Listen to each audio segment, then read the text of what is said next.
दोस्तों, स्वागत है आपका मेरी इस नई कहानी में। इसू इसू कम ना बाबा, बहुत मज़ा आएगा। समुद्र की लहरों के बीच दौड़ते हुए उसने आवाज़ दी, आई लव यू इसू। उसने बीच के किनारे उंगली से मिट्टी पर लिखा, मैं तुमसे बहुत प्यार करती हूँ इसू। तुम मुझे कभी छोड़कर तो नहीं जाओगे ना।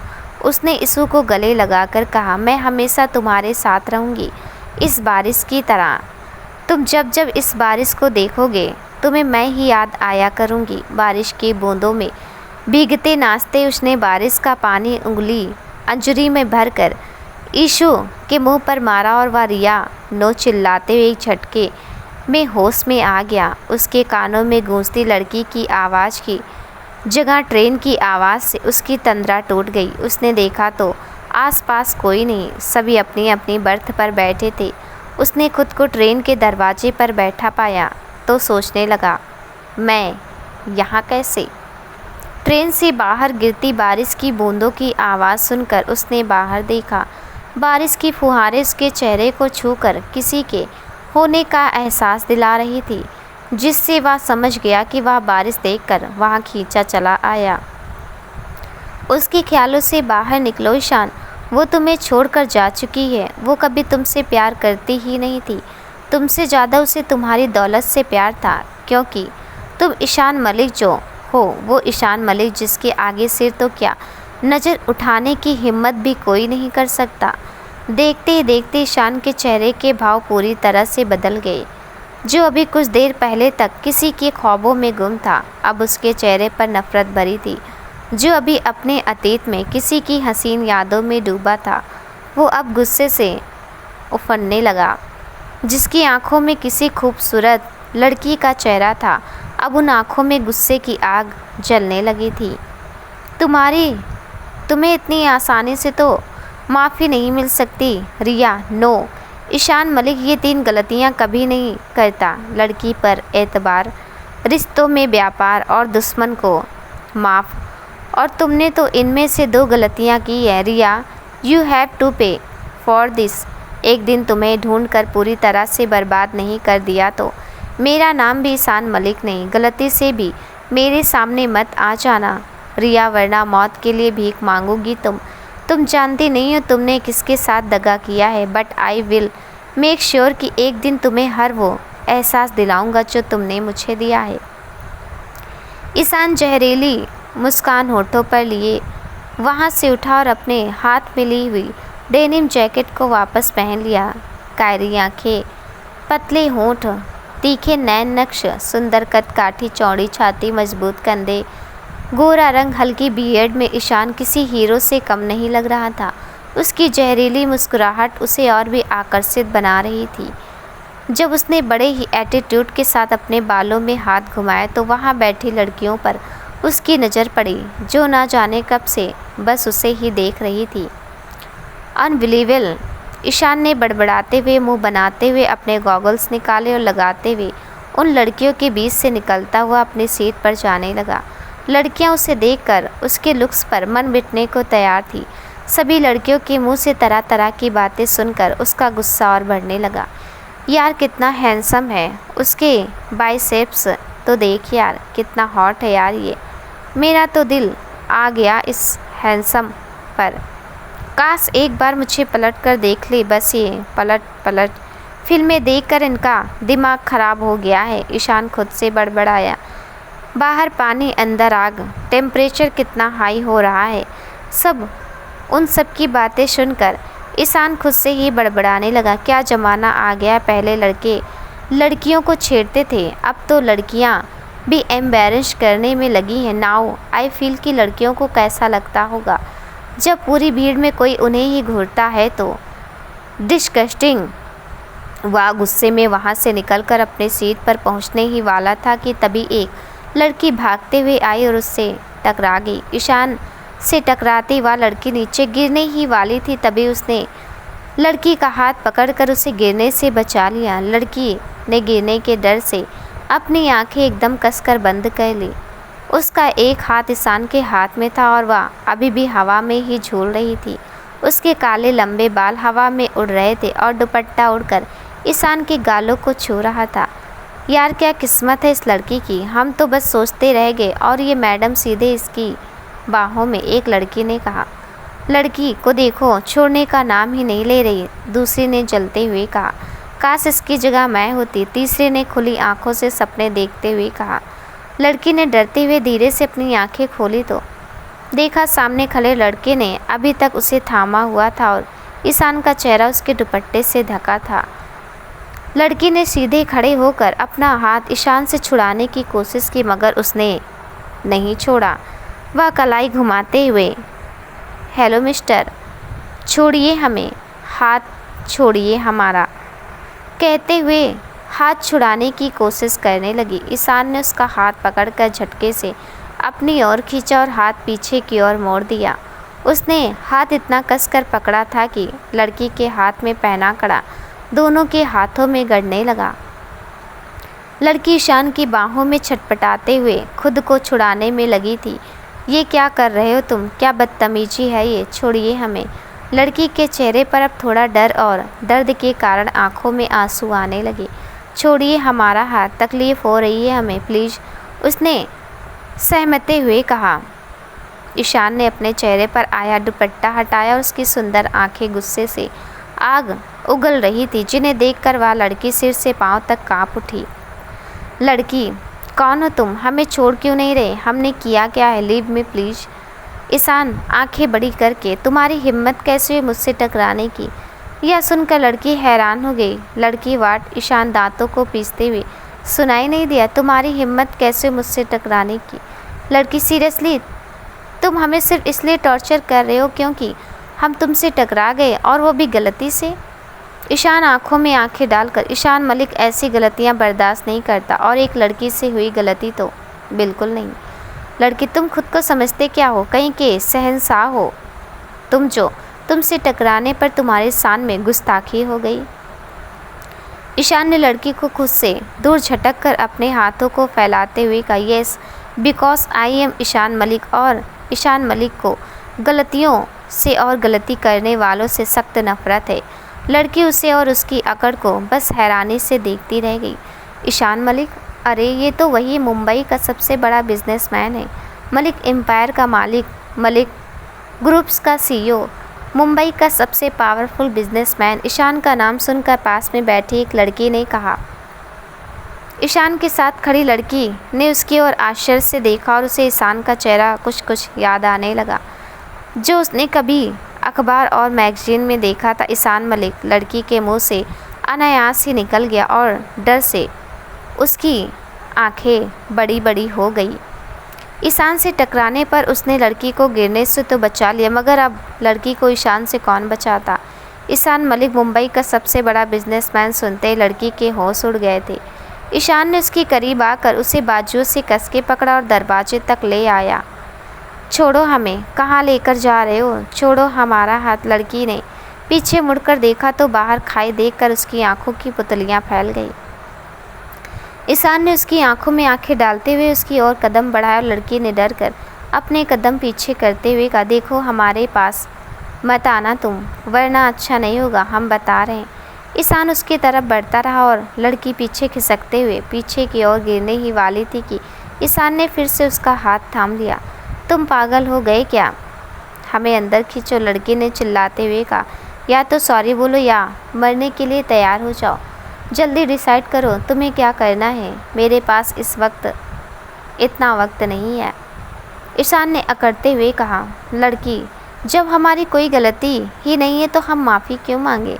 ईशान, कितनी एहसान फरामोश होती हो ना तुम लड़कियां, कोई तुम्हारी मदद करे तो उसे तुम थैंक यू नहीं बोलती, खुद से कोई गलती हो जाए तो सॉरी नहीं बोलती। तुम लोग बस ये मोटे मोटे चार आंसू बहाकर लड़कों को अपने कंट्रोल में करना जानती हो ना। लड़की, हम कह तो रहे हैं, हम जानबूझकर तुमसे नहीं टकराए, तुम क्यों बात का बतंगड़ बना रहे हो। ईशान दांतों को पीसते हुए, मैं बात का बतंगड़ बना रहा हूँ मैं। ईशान ने उसे अंदर की ओर खींचा और उसकी आंखों में आंखें डालकर बोला, मुझे नफ़रत है औरत जात से, नफ़रत है मुझे लड़कियों से। कोई लड़की मेरे करीब आए, मुझे छुए भले अनजाने में सही, लेकिन ये उस लड़की की गलती है जो उसने ईशान मलिक के करीब आने की हिमाकत की। तुम लड़कियों की ये सब पैतरे मैं बहुत अच्छे से समझता हूँ। ये गिरना, टकराना, आंसू बहाना, ये सब हम लड़कों को फंसाने की बस चाल होती है ना? ये क्या बकवास कर रहे हो तुम? हम कोई ऐसी वैसी लड़की नहीं है, समझे तुम? लड़की ने भीगी पलकों से भर्राई आवाज़ में कहा। ईशान उसके दर्द भरे और डरे हुए चेहरे को देखकर बोला, क्या हुआ? बुरा लग रहा है? क्या करें? सच कड़वा ही लगता है ना सुनने में। तुम भी इसलिए आकर मुझसे टकराई ना कि मैं तुम्हें बचाऊं और तुम बेचारे बनकर मेरे करीब आ सको। लड़की के पास ईशान की छोटी सोच के जवाब में कहने को कुछ नहीं था और वह खामोश हो गई। ईशान उसकी खामोशी को अपनी जीत समझकर ज़ोर ज़ोर से हंसने लगा। तभी उस लड़की के पापा कमल वहाँ आए और बोले, धरा, क्या हुआ धरा बेटा? कौन है ये लड़का? धरा ने लड़खड़ाती जुबान में कहा, बाबा ये ईशान मलिक। कमल जी बिना कुछ बोले धरा का हाथ पकड़ उसे वहाँ से ले जाने लगे तो ईशान ने उसका दूसरा हाथ पकड़कर वापस अपने पास खींच लिया। ईशान, अभी मैंने तुम्हें जाने को नहीं कहा। धरा, हम तुम्हारे गुलाम नहीं हैं जो तुम्हारी इजाज़त लेनी पड़े। ईशान, चली जाना, लेकिन पहले माफ़ी मांगो। धरा, माफ़ी? और भी तुमसे? किस बात के लिए? ईशान आंखों में झांकते हुए, मुझे एक ही बात बार बार दोहराने की आदत नहीं है मिस वट एवर यू। मैंने कहा माफ़ी मांगो, मतलब माफ़ी मांगो। धरा उंगली दिखाते हुए, हम माफ़ी नहीं मांगेंगे, हम गलती से टकराए थे तुमसे, जानबूझकर नहीं, और वैसे भी माफ़ी तो तुम्हें मांगनी चाहिए हमारे बाबा से। धरा ने अपने आखिरी शब्द दबी सी आवाज़ में कहे। ईशान उसका हाथ पकड़कर, मेरे सामने उंगली उठाने की ज़रूरत कैसे हुई तुम्हारी? ईशान मलिक अपनी ओर उठने वाली हर उंगली को तोड़ना और भी जानता है। Got it? धरा कुछ बोलती उससे पहले कमल जी बोल पड़े। कमल जी, बेकार में बहस मत करो धरा, माफ़ी मांगो और चलो यहाँ से। ईशान, शी, तुमसे ज़्यादा समझदार तो तुम्हारे बाबा हैं, उनकी बात मानो और सॉरी बोलकर बात यहीं ख़त्म करो, जल्दी करो। ईशान आंख मारते हुए उसके सामने हाथ बांधकर खड़ा हो गया। कमल जी के बार बार कहने पर धरा ने गुस्से में ही सही लेकिन सॉरी बोल दिया। उसके मुंह से सॉरी सुनकर ईशान ऐसा मुस्कुरा उठा मानो कोई गढ़ जीत लिया हो, लेकिन धरा अभी भी ईशान को खा जाने वाली निगाहों से देख रही थी। कमल जिसका हाथ पकड़कर उसे खींचते हुए अपने साथ ले जाने लगे तो कुछ दूर जाकर वह वापस ईशान के पास वापस आई और कहने लगी, बाबा कहते हैं जब पहली बार किसी से मिलते हैं तो कोई ना कोई उपहार देते हैं। तुम तो दूसरों को दर्द और तकलीफ़ के अलावा कुछ दे नहीं सकते, तो सोचा हम भी कुछ दें। उसने अपने गले में पहनी मोतियों की माला निकालकर ईशान की हथेली पर रखते हुए कहा, ये मोतियों की माला तुम्हारे बहुत काम आएगी। हर दूसरी लाइन में तुम ये जो खुद का नाम लेते हो ना बार बार, मैं ईशान मलिक हूँ, आई एम ईशान मलिक। अब इस माला को लेकर बैठना और अच्छे से जपना खुद का नाम। धरा ने एक जहरीली सी मुस्कुराहट के साथ अपने बालों को पीछे झटका और वहाँ से जाने लगी। कुछ कदम चलकर वह पलटते हुए बोली, और हाँ मिस्टर मलिक, एक बात याद रखिएगा, हर लड़की एक जैसी नहीं होती। तुमने हमें गलती से टच होने पर इतनी तकलीफ़ पहुंचाई। अब ज़रा खुद सोचना कि तुमने हमें जानबूझकर कितनी बार छुआ। शायद लड़कियों के लिए तुम्हारी समय छोटी सोच बदल जाए, समझे तुम? धरा पूरे टशन में वहाँ से निकल गई और ईशान अपने हाथ में माला लिए खड़ा बस उसे जाते हुए देखता रह गया। वह गुस्से में पागल हो गया। ये तुमने अच्छा नहीं किया, बहुत जल्द तुम मुझसे डरोगी भी और इस बात को खुद अपने मुंह से भी कहोगी। You just wait and watch. उसने गुस्से में अपना हाथ बराबर वाली सीट पर दे मारा। धरा ने शरेआम उसकी इज्जत की धज्जियाँ उड़ा दी थी। वह अपनी बर्थ पर जाकर बैठ गया और धरा को उसके बाबा ले गए। कमल जी, क्या ज़रूरत थी उससे उलझने की? जानती हो ना कौन है वो? फिर भी धरा, हमने कुछ नहीं किया बाबा, हम बस गलती से उससे टकरा गए थे।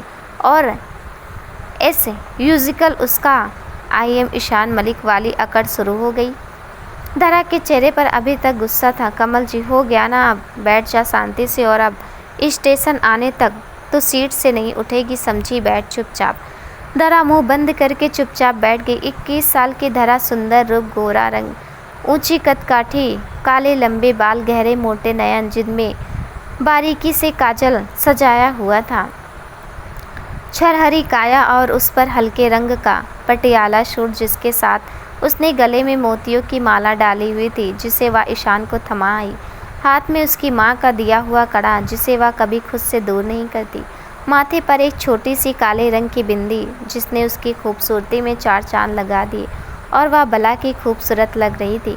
उसने खिड़की से बाहर हाथ निकाला और अपनी हथेली पर गिरती बारिश की बूंदों को महसूस करने लगी। वहीं दूसरी ओर ईशान गुस्से और नफरत की आग में दहक रहा था। वह अपनी सीट पर से टिकाए आंखें बंद करने की कोशिश करने लगा। महर बार बार दो आंखें उसकी नज़रों में उतर जाती और ईशान एक झटके में आंखें खोल लेता। ये आंखें रिया की तो नहीं तो फिर किसके? बार बार वही आंखें देख ईशान की बेचैनी बढ़ने लगी। ईशान सोच ही रहा था कि उसका फ़ोन बजने लगा। उसने अपने पॉकेट से फ़ोन निकालकर कान पर लगाया तो सामने से आवाज़ है, ईशान घर कब लौट रहे हो? तुम्हारे ऑफिस से कॉल किया? मैं कॉल किया तो पता लगा तुम वहाँ भी नहीं हो। कब तक उसके पीछे भागते रहोगे बेटा? उसे भूल जाओ बेटा और ज़िंदगी में आगे बढ़ो। मैं ट्रेन में हूँ मासी, शाम तक घर पहुँच जाऊँगा, डोंट वरी, ईशान ने कहा और फ़ोन रख दिया। आपको कैसे बताऊँ मासी, उसका मिलना मेरे लिए कितना ज़रूरी है, ईशान खुद से ही बोला और फ़ोन की स्क्रीन पर लगी अपनी मासी की फ़ोटो को देखकर उसे सीने से चिपका लिया। रिश्तों के नाम पर उसके पास सिर्फ उसकी मासी वृंदा है, जिसने उसे पाल पोष कर बड़ा किया। माता पिता तो उसे बचपन में ही छोड़ गए। ईशान अपनी मासी से सबसे ज़्यादा प्यार करता है, दोनों ही एक दूसरे की दुनिया है। शाम के करीब 6 बजे ट्रेन मुंबई आकर रुकी। ईशान और धरा एक साथ ट्रेन के दरवाजे पर आकर खड़े हो गए। ईशान चाहता था कि पहले वो उतरे और धरा किसी भी कीमत पर पीछे हटने वाली नहीं थी। उसने एक बार फिर ईशान को टक्कर मारी और उसे हटाकर खुद पहले उतर गई। यू ईशान गुस्से में चिल्लाते उसकी तरफ पलटा तो वह हाथ हिलाकर हंसते हुए उसे बाय करने लगी। ईशान गुस्से में तिलमिला कर रह गया और धरा अपने बाबा के साथ अपने घर की ओर निकल गई। सर चलिए वृंदा, मैम ने आपके लिए कार भेजी, ड्राइवर ने आकर कहा। ईशान ने उसके हाथ में चाबी छीनी और बहुत तेज़ी से कार ड्राइव कर निकल गया। ईशान के जहन में धरा के कहे शब्द घूम रहे थे। तुमने हमें जानबूझकर कितनी बार छुआ मिस्टर मलिक? उसका गुस्सा उसकी गाड़ी की स्पीड पर निकल रहा था, जो उसके गुस्से के साथ साथ बढ़ती जा रही थी। मुंबई की सड़कों पर उसकी तेज रफ्तार गाड़ी मौत का फरमान लेकर दौड़ रही थी। उसने गाड़ी को सीधा मलिक मेंशन के आगे लाकर रोका। घर की ओर देखकर उसने एक लंबी सांस ली और खुद को हिम्मत देते हुए कहा, चल ईशान, अब लेक्चर के लिए तैयार हो जा, आज तो तेरी खैर नहीं।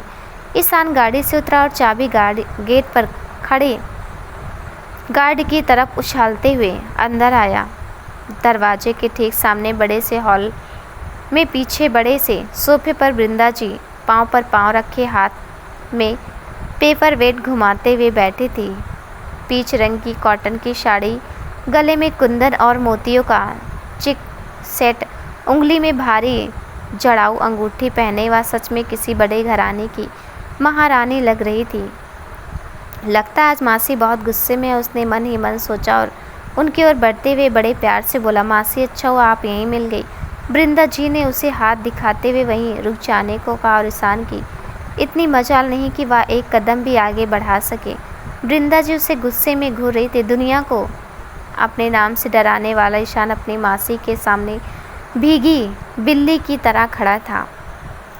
वृंदा जी ने टेबल पर रखा रिमोट उठाकर हॉल में लगे टीवी को ऑन किया, जिस पर न्यूज़ में सड़कों पर बेलगाम घोड़े की तरह दौड़ती ईशान की ही गाड़ी को दिखा रहे थे। साथ में नीचे लिखा था, गौर से देखिए, मुंबई की सड़कों पर दौड़ती चलती फिरती मौत। रईस घरों के बिगड़े नवाब, जिन्हें ना अपनी ज़िंदगी से मोहब्बत ना मौत का खौफ, इनके लिए दूसरों को भी ज़िंदगी की कोई कीमत नहीं। ईशान न्यूज़ देखकर सिर नीचे झुकाकर खड़ा हो गया। शौक पूरा हो गया या अभी कुछ और भी बाकी है? वृंदा जी ने ताने मारते हुए स्वर में बोला। वृंदा जी ने ईशान को ताना मारते हुए शांत स्वर में कहा, शौक पूरा हो गया या अभी कुछ और भी बाकी है? ईशान कान पकड़कर उनके आगे घुटनों के बल बैठकर बोला, सॉरी मासी, फिर से ऐसी गलती नहीं होगी, प्लीज़ आप शांत हो जाइए, मैं आपको परेशान नहीं देख सकता। वृंदा जी ने अपनी आंखों के भीगे कोर साफ करते हुए कहा, तुम जाओ यहाँ से, मुझे तुमसे कोई बात नहीं करनी। तुम्हारा हर बार का यही होता है, पहले गलती करते हो और फिर कान पकड़कर ऐसे बैठ जाते हो क्योंकि पता है ना यहाँ आकर तो मासी का दिल पिघल ही जाएगा, है ना। ईशान उनका चेहरा हाथों में थाम कर बोला, आगे से ऐसा नहीं होगा, आई प्रॉमिस मासी। वृंदा जी ने उसकी ओर हाथ बढ़ाकर कहा, मासी प्रॉमिस। तो ईशान ने उनका हाथ थाम कर कहा, प्रॉमिस मासी। वृंदा जी ने उसे उठाकर अपने पास बिठा और कहने लगी, आज किस पर निकाल कर आए हो रिया का गुस्सा बताओ। ईशान, किसी पर नहीं वृंदा, मासी हूँ तेरी रग रग से वाकिफ़ हूँ, सच सच बता क्या हुआ है। ईशान, सच में मासी कुछ नहीं हुआ। वृंदा, अभी बाहर से जो गाड़ी खड़ी करके आए हो ना तुम, उसके टायर किसी हवा निकले गुब्बारे के जैसे पिचके हुए हैं, आग तुम्हारे अंदर और धुआं तुम्हारी गाड़ी के इंजन से उठ रहा है। वृंदा जी ने सवालिया निगाहों से उसकी ओर देखा, फिर भी ईशान कुछ नहीं बोला। वृंदा, ओ तो अब समझ आया, इस धुएं का रात तुम्हारी गाड़ी ने सिगरेट पीना शुरू कर दिया है साथ, इसलिए इतना धुआं उठाया है। उससे और सिगरेट पीनी होगी, इसलिए वो और तेज़ भाग रही थी, है ना। ऐसा ही कुछ था ना। ईशान, मेरी तरफ देखो। ईशान ने उन्हें ट्रेन में जो भी हुआ वो सब बताया। वृंदा, तुम कब रिया के पीछे भागना बंद करोगे ईशु? आज फिर एक निर्दोष लड़की को इतना मेंटली टॉर्चर करके आए हो। आज तुम सब सिर्फ उस रिया की वजह से। ईशान, मैं जब तक रिया को ढूंढकर उसे पूरी तरह से बर्बाद नहीं कर देता, मुझे चैन नहीं मिलेगा। उसने मेरी फीलिंग्स का मजाक उड़ाया है मासी, मेरे विश्वास के साथ खेला है उसने, और इसकी सज़ा तो मैं उसे देकर ही रहूँगा। ईशान की आंखों में दर्द और नफ़रत भरी हुई थी। वृंदा, किसी के प्यार के सहारे तो ज़िंदगी गुजारना आसान होता है ईशु, लेकिन नफ़रत के सहारे नहीं। नफ़रत और गुस्से की आग में ईशान सबसे पहले खुद ही जलता है बेटा। देखो खुद को एक बार क्या थे और क्या बन गए हो तुम। मेरा हंसता खेलता बच्चा जिसे देखकर ही लोग मुस्कुराते, आज उसके नाम से लोगों के दिलों में खौफ बढ़ जाता है। ईशान, मुझे अब किसी बात की कोई परवाह नहीं है मासी, मेरी ज़िंदगी का एक ही मकसद है, उसे बर्बाद करना। वृंदा, अपना ये पागलपन बंद करो ईशु, उसे बर्बाद करने के जुनून में तुम खुद को बर्बाद करते जा रहे हो। वो नज़र नहीं आता क्या तुम्हें? तुम अच्छे से जानते हो ईशु, तुम्हारे अलावा इस दुनिया में मेरा कोई नहीं है, मगर तुम्हें ये बात समझ नहीं आती, इसलिए तो मुझे सताने के आए दिन नए नए बहाने ढूंढते रहते हो। आज कार की स्पीड देखी, कार को प्लेन बनाया हुआ था। भगवान न करे तुम्हें कुछ हो जाते तो मेरा क्या होता, सोचा है कभी? इतना कहने के साथ ही वृंदा जी की आंखों से आंसू झलक पड़े। ईशान उनके आंसू पोंछकर बोला, आज के बाद ऐसा कभी नहीं होगा मासी, मैं कभी अपनी लाइफ खतरे में नहीं डालूंगा, मैं अपना पूरा ध्यान रखूंगा, गाड़ी भी स्लो चलाऊंगा, आई प्रॉमिस। प्लीज़ आप रोइए मत, मैं आपकी आंखों में आंसू नहीं देख सकता मासी, आई एम सॉरी। ईशु ने अपने कान पकड़कर बड़ी मासूमियत के साथ उनकी ओर देखा। उन्होंने उसके हाथ हटाकर उसे अपने सीने से लगा लिया। चलो या जाओ, जाकर फ्रेश होकर आओ, बहुत थक गए होगे ना, जाओ। वृंदा जी ने उसे कमरे में भेज दिया। ईशान नहाने के लिए बाथरूम में घुसा और शावर चलाकर उसके नीचे खड़ा हो गया। उसके दाहिने हाथ पर उसके पापा का और बाएं हाथ पर मम्मी का स्केच बना हुआ था, जिन पर गिरती पानी की बूंदें उन्हें जीवंत रूप दे रही थी। वह शावर के नीचे गुस्से में खड़ा अभी तक धरा की बात सोच रहा था। हम गलती से टकराए और तुमने जानबूझकर हमें छुआ। पहली बार ईशान को किसी ने बेधड़क सच का आईना दिखाया था, उसके अहम पर चोट हुई, इसी कारण वह गुस्से से तिलमिलाया हुआ था। यही बातें वृंदा जी के भी मस्तिष्क में थी। कौन थी वो लड़की जिसे ईशान मलिक से भी डर नहीं लगा, जिसने उसके सामने इतनी बेबाकी से सच बोलने की हिम्मत रखी? ऐसी लड़की से तो मुझे मिलना चाहिए, शायद वो मेरे ईशु को रिया की यादों और इस नफ़रत भरी ज़िंदगी से बाहर आने में मदद कर सके। मुझे पता करना होगा कौन थी आखिर वो लड़की। वृंदा जी के मन में धरा से मिलने की चाह पनपने लगी। वहीं दूसरी ओर धरा अपने बाबा के साथ अपने छोटे से घर में पहुंची, जो कि मुंबई का एक बड़ा सा चौल था। धरा एक छोटे बच्चों को हम ट्यूशन देकर थोड़े पैसे कमाती है और उसी से अपने और अपने बाबा का जीवन यापन करती है। धरा चौल के लिए सबकी खुशियों की चाबी दी थी। 2 दिन बाद धरा अपने बाबा के साथ मुंबई लौटी थी और उसे देखते ही चौल के सभी लोग उससे आकर लिपट गए। सबसे मिलने के बाद वो लोग अपने कमरे में आए। उसने बाबा को परेशान देखकर पूछा, क्या बात है बाबा, आप कुछ परेशान लग रहे हैं, सब ठीक है ना? कमल, सब ठीक है बेटा, धरा हमसे मत छुपाइए बाबा, आप उस सकड़ू मलिक की वजह से परेशान है ना? कमल जी ने हाँ में सिर हिलाया। धरा बाबा, जो भी पहले हुआ उसे अतीत समझकर भूल जाइए ना। आज हम मिले वो बस एक इत्तेफाक था, दोबारा तो हम उसकी शक्ल भी नहीं देखने वाले। धरा ने गुस्से में कहा, कमल, ज़िंदगी में एक ही शख्स का दोबारा मिलना इत्तेफाक नहीं होता, कुछ तो नियत ने भी सोचा होगा। अच्छा सुनना, एक वादा करेगी, अपने बाबा से बात मानेगी अपने बाबा की? धरा, हाँ बाबा कहिए ना। कमल, आज जिस तरह से तूने इस आदमी से लड़ाई झगड़ा किया, वादा कर फिर कभी ऐसा नहीं करेगी। अगर गलती से भी कभी उससे मुलाकात हुई तो मुंह फेर लेगी, कभी वो तेरी राह में दिखा तो तू अपनी राह बदल लेगी। वादा कर मुझसे। धरा, बाबा झगड़ा तो उसने शुरू किया था, आपने ही तो सिखाया है ना। अगर हम गलत नहीं है तो हमें किसी के सामने झुकने की कोई ज़रूरत नहीं, तो हम क्यों माफ़ी मांगते उस बदतमीज़ बिगड़ैल से? और रही बात मुलाकात की, तो हमें भी कोई शौक़ नहीं ऐसे इंसान से मिलना जो लड़कियों और औरतों की इज्जत करना नहीं जानता, जिसके लिए किसी की जान की कोई वैल्यू नहीं है। इतना कहते धरा की आंखों में दर्द उतर आया। कमल, धरा मुझे ये गुस्सा नहीं चाहिए बेटा, अपने बेटे को तो खो चुका हूँ, अब तुझे नहीं खोना चाहता मैं। एक तू ही तो है मेरे पास बेटा, जिसके सहारे तेरा बूढ़ा बाबा जी रहा है। इन पैसे वालों ने तुझे भी कुछ कर दिया तो मैं कैसे जीऊँगा बेटा? कमल जी बिलख कर रो पड़े। धरा उन्हें समझाते हुए बोले, आप चिंता मत कीजिए बाबा, आप जैसा चाहते हैं वैसा ही होगा। वो आदमी तो क्या, उसकी परछाई भी हमारे ज़िंदगी में नहीं पड़ने देंगे। उसकी बात सुनकर कमल जी के दिल को थोड़ी राहत पहुंची। अच्छा बाबा आप बैठिए, मैं खाना बना कर लाती हूँ, साथ में बैठकर खाएंगे, ओके? धरा उन्हें कहकर खाना बनाने लगी। दोनों ने साथ बैठकर खाना खाया। उसके बाद रात होने पर कमल जी सो गए। धरा काम निपटा कर चौल के छज्जे पर आकर खड़ी हो गई। वहाँ खड़ी होकर वह बारिश को देखने लगी और अतीत के पन्नों में खो गई। 1 साल पहले यही मुंबई का बरसाती मौसम, जब घरों की छतें भी टपकने लगती हैं, जब छोटे छोटे बच्चे पानी में नहाने, सड़क के गड्ढों में भरे पानी में नाव तैराने सड़कों पर घूमते हैं। धरा और उसका भाई शिवेश भी उन्हीं बच्चों के साथ मस्ती के लिए कहकर धरा अंदर आई और शिवेश बच्चों के साथ पानी में उछल कूद कर रहा था। तभी एक काले रंग की लंबी गाड़ी वहां आकर रुकी, जिसमें से पहले ड्राइवर छाता लेकर दूसरी साइड और खिड़की खोली। वहां से एक औरत निकली जिसने सूती साड़ी पहनी थी और काले बड़े गॉगल्स लगाए हुए थे। पहनावे से वह किसी बड़े घराने से लग रही थी। आगे की खिड़की से एक आदमी निकला जिसने काला सूट बूट पहना था और दिखने में कोई बॉडीगार्ड जैसा लग रहा था। वो लोग शिवेश के पास आए और औरत ने उससे कुछ बातें की। उसने पलटकर आंखों से कुछ इशारा किया और आदमी ने अपनी रिवॉल्वर निकालकर उसे शूट कर दिया। गोली की आवाज़ सुनते धरा और बाकी सब दौड़कर बाहर आए। धरा ने देखा एक आदमी हाथों में बंदूक लिए खड़ा है, जिसकी नली से अभी भी धुआं निकल रहा था। साथ में औरत जो उसकी ओर पीठ किए खड़ी थी और धरा उसका चेहरा नहीं देख पाई।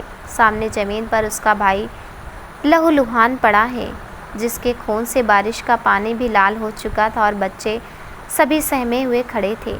भैया, धरा दौड़ते हुए उसके पास आई और उसका सिर अपनी गोद में रखकर उसे हिलाते हुए बोली, भैया आंखें खोलिए, भैया उठिए ना भैया। लेकिन शिवेश उसे छोड़कर हमेशा के लिए जा चुका था। वो लोग वहाँ से जाने लगे तो धरा उनके पीछे दौड़ते हुए बोली, रुको, हमने कहा रुको, कौन हो तुम? हमारे भैया को क्यों मारा? रुको। धरा ने दौड़ते हुए काफ़ी दूर तक उनका पीछा किया और आगे जाकर वह जमीन पर मुंह के बल गिर पड़ी। धरा चीखते हुए रो पड़ी और तभी उसने गाड़ी के पीछे मलिक एम्पायर का लोगो लगा था, जिसे देखकर वह समझ गई कि वह लोग मलिक ख़ानदान से हैं। धरा वापस उठकर अपने भाई के पास आई और फूट फूट कर रोने लगी। वर्तमान उसकी स्वयं की चीखें उसके कानों में गूंजी और वह होश में आ गई। धरा की एक आंख से दर्द आंसू बनकर बह निकला। वह खुद से रोते हुए बोली, हमें माफ़ कर देना भैया, हम आपको इंसाफ नहीं दिला पाए, हम आपके कातिल को सज़ा नहीं दिला पाए भैया। इन लोगों ने बड़ी बेरहमी से आपको हमारी आंखों के सामने ही आपकी जान ले ली और हम कुछ नहीं कर पाए।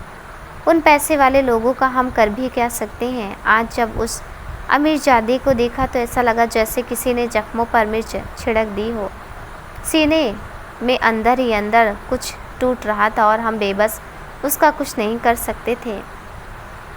अपनी बेबसी और अपनी बाहों में समेटे धरा अपने कमरे में जाकर लेट गई। कब वह नींद के आगोश में आ गई उसे पता ही नहीं चला। अगली सुबह उठकर उसने खुद से वादा किया, धरा वापस उसी दर्द में नहीं जाना जिसका कोई मरहम नहीं है। अपने लिए, अपने बाबा के लिए अपनी भावनाओं को नियंत्रण में रखना होगा। उसने फैसला किया और बाकी दिनों की तरह हर एक हंसती मुस्कुराती धरा पुनः लौट आई। हाँ मेहता बोलो, जो काम दिया था वो हुआ या नहीं? तलाश कहाँ तक पहुँची? ईशान ने टाई पहनते हुए अपने सेक्रेटरी मिस्टर मेहता से पूछा। सर आप ऑफिस आ जाइए, मैं आपको सारी इन्फॉर्मेशन देता हूँ, मेहता ने कहा और ईशान ने फ़ोन रख दिया। वह तैयार होकर ऑफिस के लिए निकल गया। बस एक बार तुम मेरे हाथ आ जाओ, फिर मैं तुम्हें नहीं छोड़ूंगा, ईशान खुद से ही कहते हुए ऑफिस के लिए निकल गया। ऑफिस में सबने उसे गुड मॉर्निंग विश किया। ईशान बड़ी बेरुखी से अकड़ू बॉस की तरह बिना कुछ बोले अपने केबिन में चला गया। औरतों से नफरत करने के कारण उसके ऑफिस में एक भी लेडी स्टाफ नहीं थी। सभी लड़के और आदमी ही काम पर लगाए हुए थे। मिस्टर मेहता भी ईशान के पीछे पीछे उसके केबिन में आ गए। मेहता गुड मॉर्निंग सर, आपके लिए कुछ मंगाऊं? Coffee, green T?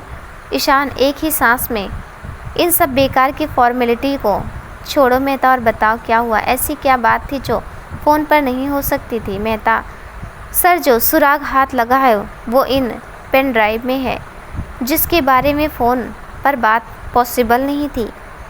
मेहता ने पेन ड्राइव ईशान को देते हुए कहा। ईशान उंगलियों से पेन ड्राइव घुमाते हुए, क्या है इसमें?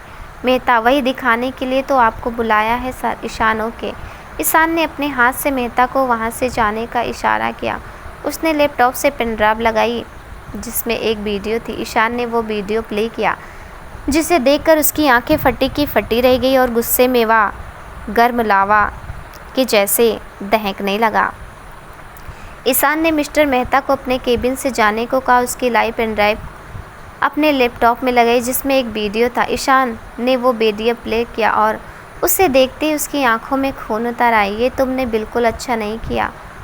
अभी और कितने रंग दिखाना बाकी है। कुछ अच्छे की उम्मीद तो मुझे तुमसे पहले भी नहीं थी, लेकिन तुम इतनी गिरी हुई निकलोगी ये नहीं जानता था मैं।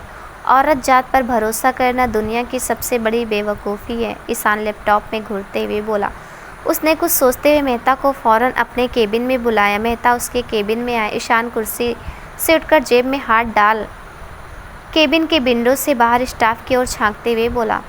पिछले एक साल में financial status, family living status हमारे ऑफिस के किस एम्प्लॉय का अपग्रेड हुआ है? मेहता को भी बिना किसी इंक्रीमेंट या प्रमोशन के? मेहता मैं फाइन अकाउंट करता हूँ सर। ईशान क्विकली। मेहता क्या हुआ सर? बात क्या है? ईशान तुमसे जितना कहा जाए उतना ही करो, समझे? ये मत भूलो बॉस मैं हूँ, तुम नहीं। मेहता इतने एम्प्लॉयज़ हैं सर हमारे ऑफिस में, ये पता करना थोड़ा मुश्किल होगा। ईशान कड़क आवाज़ में। ईशान मलिक को बहाना सुनना पसंद नहीं, जानते हो ना मेहता? मेहता डरते हुए सॉरी सर, मैं पता लगाता हूँ। ईशान आप जाओ और हाँ, ये काम आज के आज हो जाना चाहिए मेहता। मुझे वो इंसान आज रात 11 बजे तक मेरे बरामदा वाले फार्म हाउस पर चाहिए। Got it. मेहता काम हो जाएगा sir. Ishaan you may leave now. Ishaan ने हाथ हिलाकर उसे जाने का इशारा किया। तुम्हारा खेल बहुत जल्दी ख़त्म होने वाला, लेकिन मैं ऐसे ही नहीं पकड़ूंगा। अभी तुम्हें थोड़ा वक्त और दिया, उसके बाद हर बात का बदला होगा। ईशान मलिक अपने दुश्मन को जिंदा नहीं छोड़ता, पर तुम लकी हो, तुम्हें थोड़ी मोहलत दी मैंने। ईशान के चेहरे पर एक पल की जहरीली मुस्कान आई और अगले ही पल गायब हो गई। ये माला लेकर बैठना और अच्छे से जपना अपना नाम। हर दूसरी लाइन में तुम खुद का नाम जो लेते हो। ईशान को अपना नाम लेने के बाद धरा के कहे शब्द याद आ गए और उसने गुस्से में अपना हाथ दीवार पर दे मारा। समझती क्या है वो लड़की? खुद को डर नहीं लगा? उसे मुझसे पहली बार कोई ऐसा मिला जिसे ईशान मलिक से डर नहीं लगा। तुम्हारा ये एटीट्यूड तो एक दिन तो मैं तोड़ कर ही रहूँगा मिस हुएवर। लेकिन मैं क्यों? उसके बारे में सोच रहा हूँ। ना चाहते हुए भी ईशान को धरा के कहे अल्फाज सुनाई दे रहे थे, जिससे तंग आकर वह अपने काम में लग गया और अपना ध्यान बांटने की कोशिश करने लगा। वहीं दूसरी ओर धरा सुबह सुबह अपने लिए नौकरी की तलाश में निकल गई। मुंबई की एक और जानी मानी कंपनी रायचंद्र ग्रुप्स, और आज उसका जॉब इंटरव्यू था। वह इंटरव्यू देकर ऑफिस से बाहर आकर ऑटो रिक्शा का इंतजार करने लगी। इतने में ही उसे एक बुजुर्ग आदमी नजर आया जो बाइक पार करने की कोशिश में लगा था, मगर मुंबई के भारी ट्रैफिक की वजह से वह सड़क पार नहीं कर पा रहा था। धरा उसके पास जाकर बोली, काका आपको सड़क के उस पार जाना है? आदमी ने हाँ में सिर हिलाया तो धरा ने उसके पास हाथ पकड़ा और कहा, चलिए हम ले चलते हैं आपको। गाड़ियों को रुकवाते हुए धरा उन्हें सड़क पर पार कराने लगी। उन्हीं गाड़ियों के बीच एक गाड़ी वृंदा जी की भी थी जो मंदिर जा रही थी। उन्होंने धरा को देखा और मन ही मन सोचने लगी, कितनी समझदार लड़की है। आज के टाइम्स में कौन किसी के लिए कुछ करता, और इसे देखो कितने आराम से एक अनजान की मदद करने चली। वह धरा से बहुत प्रसन्न हुई। ड्राइवर चलो कहकर वृंदा जी वहाँ से निकल गई। कुछ देर में धरा को ऑटो मिला और वह भी मंदिर ही जा रही थी। वृंदा जी मंदिर में ईशान के नाम की पूजा कराने लगी और प्रार्थना करने लगी, बप्पा मेरे यीशु को सही सलामत रखना। उसका गुस्सा और नफरत दिन ब दिन बढ़ते जा रहा है। प्लीज़ कोई तो चमत्कार कीजिए जिससे उसका गुस्सा शांत हो सके। दिन रात वो रिया की तलाश में रहता है। प्लीज़ कोई तो ऐसा उसके जीवन में भेजिए बप्पा जो उसे रिया की चुंगल से निकाल कर सही राह दिखा सके। मेरे बच्चे को थोड़ी सद्बुद्धि देना बप्पा। वृंदा जी पूजा करी वापसी के लिए पलटी और धरा से टकरा गई। धरा ने उनकी पूजा की थाल तो गिरने से बचा ली, मगर खुद की पूजा की थाल नीचे गिर गई। बप्पा ये क्या हो गया? मेरी पूजा की थाल। धरा नीचे बैठकर थाल समेटने लगी। ये तो वही लड़की है जो सड़क पर दिखाई दी थी, वृंदा जी मन ही मन सोची। धरा अपने बिखरे थाल को समेट कर खड़ी हुई और वृंदा जी से कहने लगी, आई एम सॉरी, हमने आपको देखा नहीं। और धरा ने उन्हें ऊपर से नीचे तक देखा। सूती साड़ी, लंबे बाल, छरहरी काया में सामने खड़ी औरत को देखकर एक पल को उसे अपने भाई की मौत का मंजर स्मरण आया। ये तो वही औरत सोचकर डगमगाते हुए उसके कदम पीछे हट गए। वृंदा जी तुम ठीक हो? बौखलाई में धरा ने कोई जवाब नहीं दिया। वृंदा जी उसे बाजू से पकड़कर, तुम ठीक हो ना बेटा? दोबारा उनकी बात सुन धरा की तंद्रा टूटी। धरा हकलाते, हाँ हम ठीक हैं। वृंदा जी कहाँ खो गई तुम? क्या हुआ बेटा? धरा नहीं कुछ नहीं। धरा वहाँ से जाने लगी तो वृंदा जी उसे रोकते हुए कहा, मंदिर आई हो और बिना पूजा किए जा रही हो, फिर भी कह रही हो कुछ नहीं हुआ। उनकी आंखों में सवाल साफ नजर आ रहे थे। धरा ने अपने गुस्से और दर्द को काबू में करते हुए कहा, हमारी पूजा की थाल तो नीचे गिर गई। अब गिरे हुए सामान को हम बप्पा की पूजा नहीं कर सकते आंटी, इसलिए जाना ही बेहतर है। वृंदा जी कोई बात नहीं, तुम मेरी थाल से पूजा कर सकती हो। धरा आश्चर्य से, लेकिन आप हमारी मदद क्यों? आई मीन और हम बहुत अलग हैं ना। वृंदा जी हंसते हुए, अच्छा अब समझ आया तुम क्यों डर गई। तुम्हें लगा होगा मैं बड़े परिवार से हूँ तो कोई वैम्पायर टाइप हूँ। धरा ने नाम में सिर हिलाया। वृंदा जी हाँ मैं वृंदा मलिक हूँ, ऊंचे ख़ानदान से हूँ, और ऐसे में तुम्हारा मुझसे टकराना कोई गुनाह हो गया? यही लग रहा है ना तुम्हें, बड़े लोगों का डर, राइट? धरा ने झिझकते हुए कभी ना कभी तो हाँ में सिर हिलाया। वृंदा जी मुस्कुराते, लेकिन बप्पा के सामने तो सब एक जैसे ही होते हैं, कोई बड़ा कोई छोटा नहीं, सो डरने की कोई ज़रूरत नहीं है तुम्हें। मैं खड़ू सकड़ू रईस लोगों की तरह नहीं हूँ। धरा फीकी मुस्कुराहट से, जी वृंदा जी मैंने तुम्हें रास्ते में देखा था किसी बुजुर्ग को सड़क पार कराते हुए। मन तो वहीं तुमसे मिलकर तुम्हें इम्प्रेशिएट करने का था, मगर यहाँ पूजा का मुहूर्त हो रहा था और मैं लेट नहीं हो सकती थी। मैं यहाँ अपने बेटे ईशान मलिक के लिए पूजा करने आई थी। जानती होगी ना उसे? तो तुम नाम सुना होगा उसका तो। धरा होठ में, उस बदतमीज को कौन नहीं जानता? सारी दुनिया उस सकड़ू घमंडी मलिक को जानती है। वृंदा जी कुछ कहा तुमने? धरा नहीं, हम बस ये कह रहे थे कि बहुत नाम सुना है हमने उनका वृंदा जी, बस उसी के लिए पूजा कराने आई थी। मेरी वजह से तुम्हारी पूजा रह जाएगी तो मुझे अच्छा नहीं लगेगा, प्लीज़ कम। धरा ने झिझकते हुए उनसे पूजा का थाल लिया और बप्पा की पूजा करने लगी। थैंक यू बप्पा, आज आपने हमारी जॉब तो लगवा दी। बस अब हमें आशीर्वाद दीजिए कि हम इतने पैसे जमा कर पाएँ कि एक बड़ा वकील हायर कर अपने भैया के इंसाफ के लिए लड़ाई लड़ पाएँ। इस इंसाफ की लड़ाई में हमारा साथ दीजिएगा बप्पा। वृंदा जी भी उसके सामने खड़ी मन ही मन सोचने लगी, बप्पा कहीं ये आपका कोई संकेत तो नहीं? अभी आपसे मैंने अपने बेटे के लिए किसी सच्चे साथी की मांग की और आपने इस लड़की से मिला दिया। मेरे बेटे के लिए रखी पूजा की थाल से इस लड़की की हाथों पूजा कराई। मैं बहुत खुश हूँ, आपका बहुत खूब खूब आभार बप्पा। वृंदा जी और धरा अपनी पूजा खत्म करने के बाद आने लगी। धरा ने उन्हें पूजा की थाल लौटाते हुए थैंक यू कहा और वहाँ से चल दी। वह मंदिर के बाहर खेलते छोटे छोटे बच्चों के पास आई, उनके साथ खेलने लगी। वृंदा जी उसे कुछ देर वहीं खड़े देखती रही और मुस्कुराने लगी। उसके बाद मलिक मेंशन में लौट आई। धरा भी कुछ समय बच्चों के साथ बिताकर घर चली गई। घर पहुंचकर वह दौड़कर कमल जी के पास आई और उनसे लिपट कर चहकते हुए बोली, बाबा बाबा मुझे नौकरी मिल गई बाबा। कमल जी प्रसन्नतापूर्वक बोले, क्या हुआ, तुम सच कह रही हो? धरा ने हाँ में सिर हिलाया और कमल जी ने कहा, बप्पा का शुक्र है तुझे अच्छी नौकरी मिल गई। बस अब हमारे शिवेश को जल्द से जल्द इंसाफ मिल जाए। धरा ने बड़ी उम्मीदों के साथ हाँ में सिर हिलाया और रसोई में जाकर खाने की तैयारी करने लगी। उसके चेहरे पर आई चिंता की लकीरें देखकर कमल जी ने पूछा, क्या हुआ बेटा, जब से मंदिर से आए हो कुछ परेशान लग रही हो, कुछ हुआ है क्या? सब ठीक तो है ना? धरा, कुछ नहीं बाबा, बस ऐसे ही। धरा दोनों के लिए खाना लेकर आई। कमल, चल अब बता क्या बात है, क्या चल रहा है तेरे दिमाग में? धरा, बाबा आज हमें मंदिर में मलिक परिवार से एक औरत मिली थी जो कद काठी और दिखने में बिल्कुल उसी औरत की जैसी लग रही थी। कमल, क्या उसने तुझे तो कुछ नहीं किया ना बेटा, तो ठीक है ना? धरा, हाँ बाबा हम ठीक हैं एकदम, कुछ नहीं हुआ है हमें। कमल, तो फिर क्यों इतना परेशान है तू? चल क्या रहा है तेरे दिमाग में बेटा? धरा, बाबा दिखने में वो औरत उस दिन वाली औरत के जैसे थी मगर स्वभाव में एकदम अलग। मतलब आज हम जिस औरत से मिले उसे देखकर एक पल के लिए भी ऐसा महसूस नहीं हुआ कि वो कोई खूनी भी हो सकती है। कमल, ये बड़े लोग अच्छाई का नकाब बखूबी पहनना जानते हैं बेटा। इनके एक नहीं दो नहीं, ना जाने कितने चेहरे होते हैं जो हर किसी के सामने अलग होते हैं। धरा सोचते हुए, हाँ शायद आप ठीक कह रहे हैं बाबा।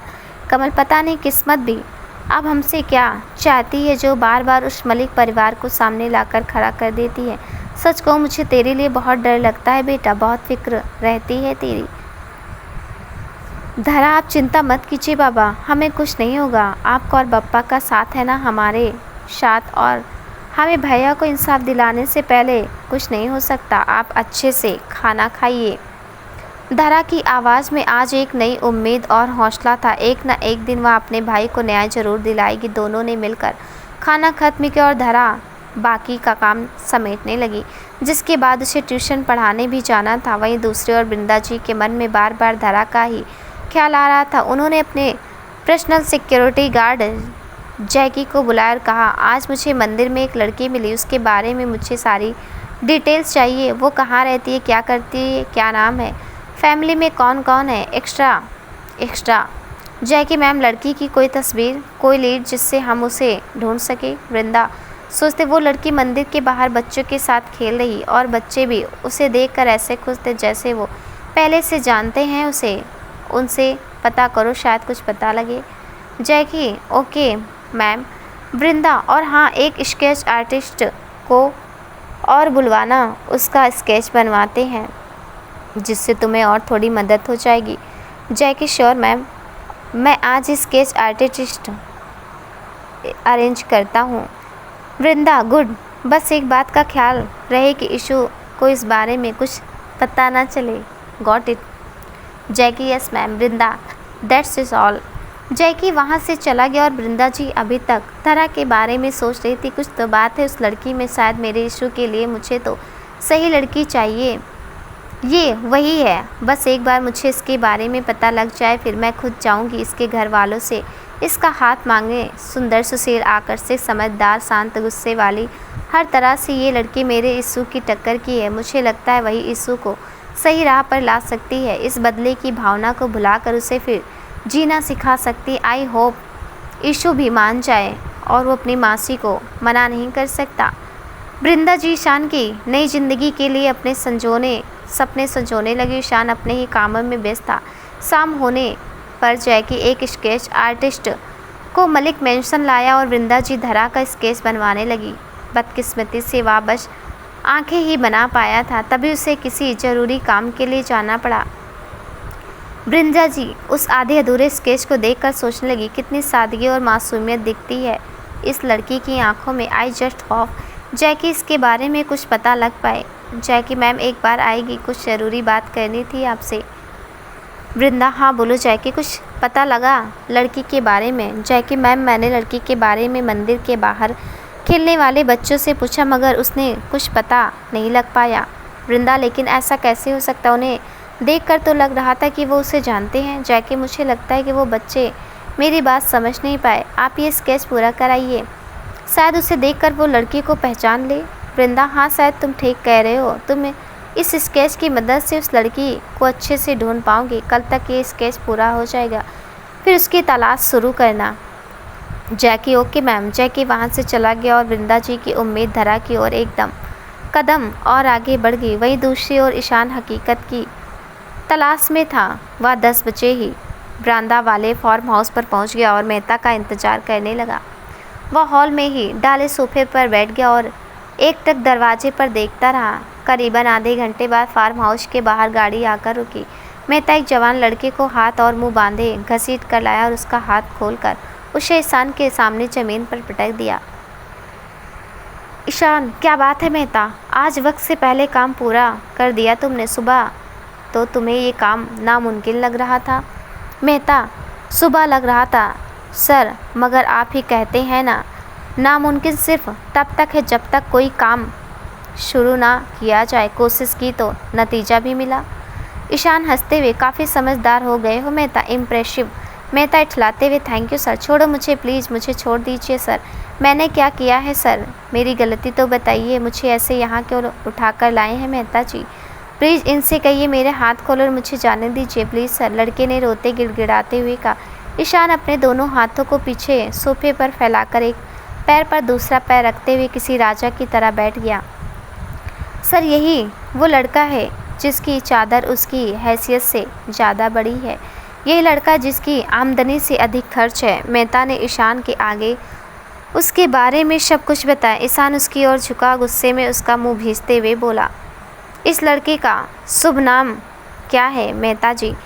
किसी पोस्ट पर ये जनाब? मेहता जी ने कहा, सर ये है मनन, हमारे ऑफिस का प्रोजेक्ट हेड।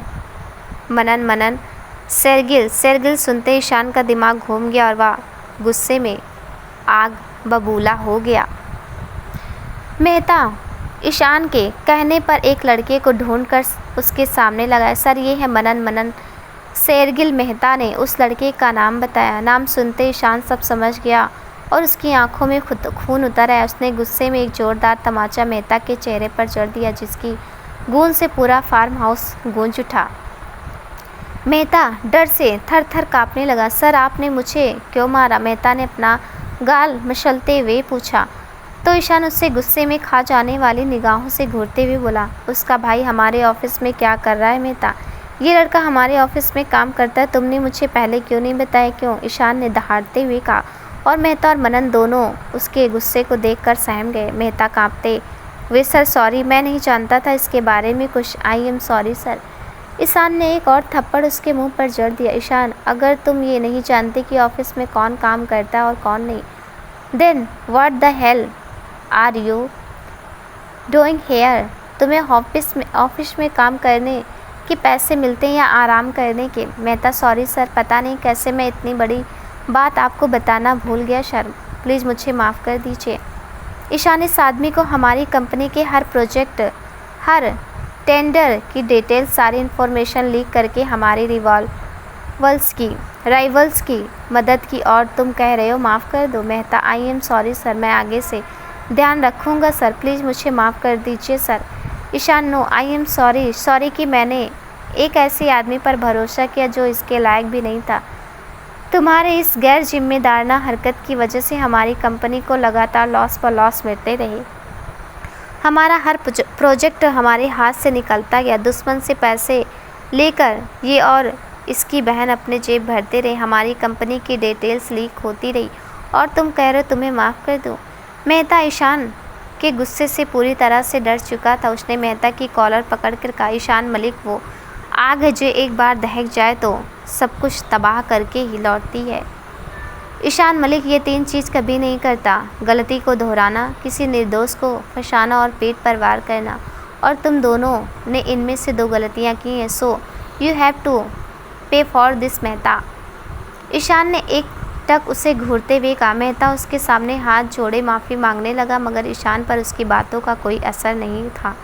ईशान मेहता को फटकार कर लगा रहा था और इसी बात का फ़ायदा उठाकर मनन ने वहाँ से भागने की कोशिश की, पर जैसे उठकर भागने लगा ईशान ने अपना पैर बीच में अटका दिया और नमन ज़मीन पर मुंह के बल गिरा। ईशान ने उसकी पीठ पर अपना पैर जमाते हुए बोला, तुम अब तक इसलिए ज़िंदा थे क्योंकि तू ईशान मलिक की नज़रों से दूर था, लेकिन अब तेरा उल्टा वक्त शुरू हो चुका है।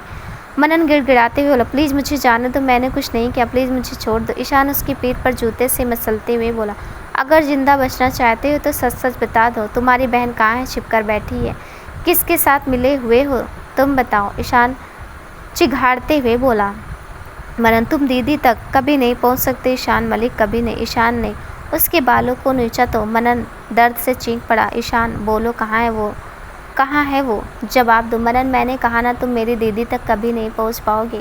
ईशान ने उसके मुंह पर 2-4 मुक्के जमा दिए और ईशान के मुंह से खून आने लगा। वह गुस्से से चीखते हुए बोला, तुम्हें क्या लगा तुम लोग मुझे बर्बाद करने में कामयाब हो जाओगे? आई एम ईशान मलिक और तुम जैसे पीठ पीछे वार करने वाले लोग मेरा कुछ नहीं बिगाड़ सकते।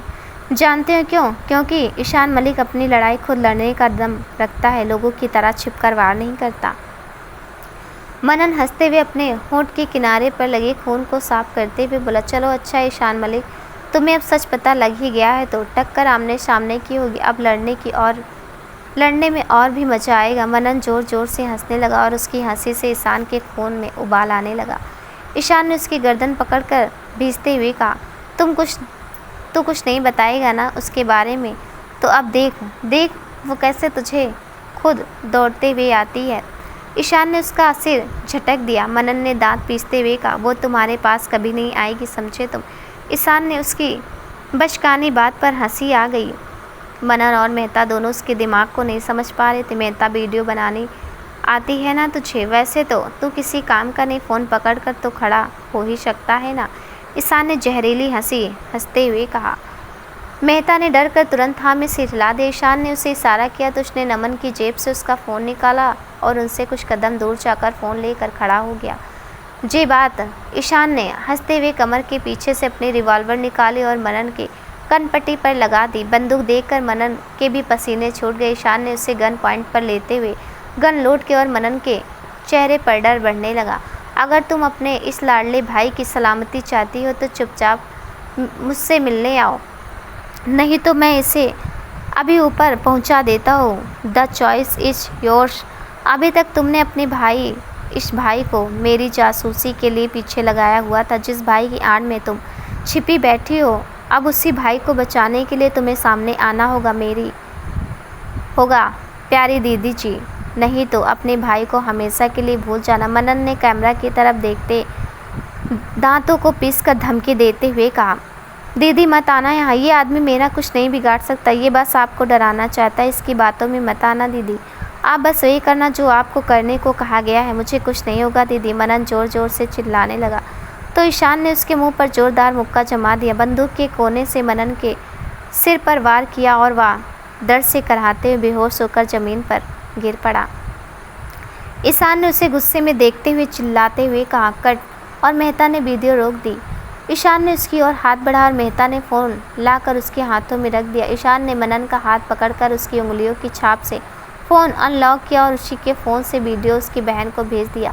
साथ में एक मैसेज भी लिखा, अगर अपने भाई को बचाना है तो नीचे लिखे एड्रेस पर पहुंच जाना, वरना तुम्हारे घर इसकी लाश पहुंचाने में मुझे वक्त नहीं लगेगा। ईशान ने मैसेज भेजते ही फ़ोन को ज़मीन पर पटका और उसे पैरों तले रौंद दिया। अब तुम लोकेशन भी नहीं ढूंढ पाओगी अपने खबरी भाई की, अब तो तुम्हें आना ही होगा। I am very excited you to see my love. Ishaan के चेहरे पर जहरीली मुस्कान तैर गई, आंखों में एक अलग चमक थी। उसका अपना कोट ठीक किया उसने और अपने स्टाइल में बालों में हाथ घुमाने लगा। मेहता, इस लड़की की जिम्मेदारी तुम्हारी, और इस बार कोई गलती हुई तो मैं तुम्हें जिंदा नहीं छोड़ूंगा। ये यहाँ से किसी कीमत पर बाहर नहीं जाना चाहिए, जितना चाहे सिक्योरिटी लगाओ, बस इस बार गलती नहीं होनी चाहिए। एक गलती और तुम सीधे ऊपर, समझ गए। ईशान ने जेब में हाथ डालते हुए कार वहाँ से चला गया। मेहता ने फ़ोन करके अपने आदमी को बुलाया और नमन को उसी फार्म हाउस पर बांधकर पटक दिया। ईशान अपनी गाड़ी लेकर वहाँ से निकल गया। मुंबई के ट्रैफिक और उसकी बारिश की बात ही अलग, कभी कभी कहीं भी मिल जाती है। रास्ते में ईशान की गाड़ी भी ट्रैफिक में फंस गई। रेड लाइट पर काफ़ी देर रुकने के बाद वह बहुत चिड़चिड़ा गया था। इतने में उसका फ़ोन बजा। ईशान, हेलो मासी। वृंदा, इसु कहाँ हो बेटा? मौसम भी इतना ख़राब है, घर कब आओगे? ईशान, मासी बस पहुँचने वाला हूँ, घर के पास ही यहाँ सिग्नल पर फंसा हुआ हूँ, थोड़ी देर में पहुँचता हूँ। वृंदा, ठीक है बेटा, जल्दी आ जाओ, मुझे फ़िक्र हो रही है तुम्हारी। ईशान, टेंशन मत लीजिए मासी, मैं धीरे ही गाड़ी चलाऊँगा और थोड़ी देर में पहुँचता हूँ। अच्छा, ग्रीन लाइट हो गई मासी, मैं फ़ोन रखता हूँ, घर आकर बात करता हूँ आपसे। वृंदा, ठीक है बेटा। ईशान ने फ़ोन रखा और कार स्टार्ट की। वह सिग्नल से थोड़ा आगे बढ़ा की तेज़ बारिश के कारण उसे ठीक से कुछ दिखाई नहीं दिया और एक लड़की उसकी गाड़ी से टकराएगी। Oh shit! ईशान ने तुरंत गाड़ी के ब्रेक मारे और गाड़ी जल्दी से गाड़ी से बाहर आया तो देखा एक लड़की सड़क पर बेहोश पड़ी है। ईशान ने उसके गाल को थपथपाते हुए होश में लाने की कोशिश की, मगर उसने आँख नहीं खोली। उसके सिर और हाथ से खून बह रहा था। बालों से उसका चेहरा ढका हुआ था तो ईशान उसका चेहरा भी नहीं देख पाया। उसने जल्दी से लड़की को गोद में उठाया और अपनी गाड़ी में लिटाया। उसे लिटाकर जैसे ईशान बाहर आने को हुआ तो उसने लड़की का चेहरा देखा। ये तो वही ट्रेन वाली। ईशान थोड़े गुस्से में खुद से ही बोला, हॉस्पिटल जाऊंगा तो मीडिया वाले मेरे सिर पर सवार हो जाएंगे, घर ही ले जाता हूँ इसे। ईशान ने मन में सोचा और जल्द से गाड़ी घर की ओर बढ़ा ली। ईशान ने धरा को गोद में उठाया और उसे मलिक मेंशन में ले आया। मासी, मोहन काका, जैकी, कहाँ हो आप सब? प्लीज़ जल्दी आइए। ईशान ने धरा को गेस्ट रूम में ले जाते हुए आवाज़ देकर पूरे घर को सिर पर उठा लिया था। मोहन काका भागते हुए और बोले, क्या हुआ बाबा, आप इस तरह चिल्ला क्यों रहे? मैडम जी अभी सोई हैं आपका इंतज़ार करते हुए। क्या बात है बाबा? ईशान, अच्छा ठीक है, मासी को सोने दीजिए। काका, आप जल्दी से फर्स्ट एड किट लेकर आइए और डॉक्टर को भी कॉल कर दीजिए प्लीज़। काका, कौन है ये लड़की बाबा? इस लड़की को चोट कैसे लगी? ईशान, ये सब बातें बाद में काका, आप प्लीज़ पहले डॉक्टर को कॉल कीजिए। काका, ठीक है, मैं अभी करता हूँ। मोहन काका ने पहले ईशान को दवाई का डिब्बा लाकर दिया, उसके बाद डॉक्टर से बात की। ईशु बाबा, डॉक्टर को मैंने जल्दी आने को कह तो दिया, मगर तेज़ बारिश की वजह से उन्हें आने में वक्त लग सकता है, मोहन काका ने कहा। तो ईशान बोला, आप जैकी से कहिए काका वो जल्दी डॉक्टर को जल्द से जल्द लेकर आए। मोहन काका ठीक है कहकर वहाँ से चले गए और ईशान धरा को मरहम पट्टी करने बैठ गया। ईशान ने कपकपाते हाथों से उसके जख्मों को साफ किया और दवाई लगाकर जख्मों पर पट्टी की। जब वह उठकर वहाँ से जाने लगा तो उसे एहसास हुआ धरा बारिश में पूरी तरह से भीग चुकी थी और उसके कपड़े भी गीले थे। धरा के होंठ भी ठंड के कारण हल्के नीले पड़ चुके थे और उसका चेहरा भी सफ़ेद होने लगा। ऐसे गीले कपड़े में तो इसे ठंड लग सकती और तबीयत ज़्यादा बिगड़ सकती। मासी भी सो चुकी हैं, अब क्या करूं? मैं तो कपड़े चेंज कर नहीं सकता। इसके सोच ईशु को सोच। ईशान उसके कमरे में यहाँ से वहाँ टहलते हुए सोचने लगा। तभी उसे एक आइडिया आया। उसने जल्दी से उस कमरे में एक रूम हीटर का इंतज़ाम किया ताकि गर्माहट से धरा की ठिठुरन कुछ ठीक हो सके, कम हो सके। वह कमरा बंद कर हॉल में आ गया और डॉक्टर का इंतज़ार करने लगा। तभी उसकी नज़र हॉल में रखे स्केच पर पड़ी। उसने पेपर उठाकर देखा तो उसमें सिर्फ आंखें बनी हुई थी। इतनी खूबसूरत आंखें ईशान के मुंह से अनायास ही निकल गया और वह उन आँखों में ही खो सा गया। वह बेहोश सा उन आँखों की गहराई में डूबता चला गया। सर, ये डॉक्टर आपने बुलाया था ना? जैकी ने कुछ देर बाद आकर कहा और उसकी आवाज़ सुनकर ईशान की तंद्रा टूट गई। वह हड़बड़ाते हुए बोला, हाँ बोलो। जैकी ने डॉक्टर को इशारा किया। सर, डॉक्टर और ईशान डॉक्टर को गेस्ट रूम में लेकर आया। डॉक्टर, इसे होश क्यों नहीं आया अभी तक? Is she all right? Ishaan ने डॉक्टर से पूछा। डॉक्टर ने उसका चेकअप कर इंजेक्शन देकर कहा, सी इज़ फाइन मिस्टर मलिक। चोट और सर्दी की वजह से इन्हें होश नहीं आया अभी तक। डोंट वरी, मैंने इंजेक्शन दे दिया है, सुबह तक इन्हें होश आ जाएगा। ईशान ने उन्हें थैंक यू बोला और जैकी से वापस उन्हें छोड़ने को कहा। वहीं दूसरी ओर धरा के बाबा की बेचैनी और घबराहट बढ़ती जा रही थी। धरा अभी तक वापस नहीं लौटी। पता नहीं कहाँ रह गई मेरी बच्ची। ऐसे ही एक बारिश ने मुझसे मेरा बेटा छीन लिया था और अब मैं धरा को नहीं खो सकता। कमल जी की आंखें अनहोनी के डर से भर आई। वो धरा को ढूंढने जाना चाहते थे, लेकिन इतनी बारिश में किसी ने उन्हें कहीं जाने नहीं दिया। रात के गुजरते एक पल के साथ कमल जी की चिंता बढ़ती जा रही थी। इधर ईशान धरा के कमरे में ही सोफे पर बैठ गया और उसकी आंख लग गई। मोहन काका उसके पास आकर बोले, बाबा आप अपने कमरे में जाकर आराम कर लीजिए, बिटिया का ध्यान मैं रख लूँगा। ईशान ने उनकी ओर देखकर कहा, नो इट्स ओके काका, ये लड़की इस हाल में आज मेरी वजह से है, ये मेरी जिम्मेदारी है, मैं ध्यान रखूँगा, आप जाकर सो जाइए। मोहन काका ने जाते जाते उन्हें कहा कि कोई ज़रूरत हो तो वो उन्हें बुला ले। ईशान ने हाँ में सिर हिलाया और काका गुड नाइट बोलकर वहाँ से चले गए। सुबह उठकर वृंदा जी ईशान के कमरे में गई तो देखा ईशान अपने कमरे में नहीं है। मोहन वृंदा जी ने मोहन काका को आवाज़ लगाई। वह भागकर उनके पास आए और बोले, जी कहिए मैडम जी। वृंदा जी ने उनसे पूछा, बाबा रात को घर क्यों नहीं लौटे? क्या तुमने मुझे जगाया क्यों नहीं? मेरा इशू न जाने कहाँ होगा, किस हाल में होगा, तुमने मुझे बताया क्यों नहीं? बाबा रात में से गायब हैं। वृंदा जी खुद से ही बोलती रही, काका को बोलने का मौका ही नहीं दिया। जैसे ही वह कुछ बोलने को वे एक लड़की ने के ज़ोर से चीखने की आवाज़ आई। लड़की की चीख, हमारे घर में कौन लड़की आ गई? वृंदा जी ने आश्चर्य से पूछा और मोहन काका के साथ वह भी गेस्ट रूम की तरफ दौड़ी।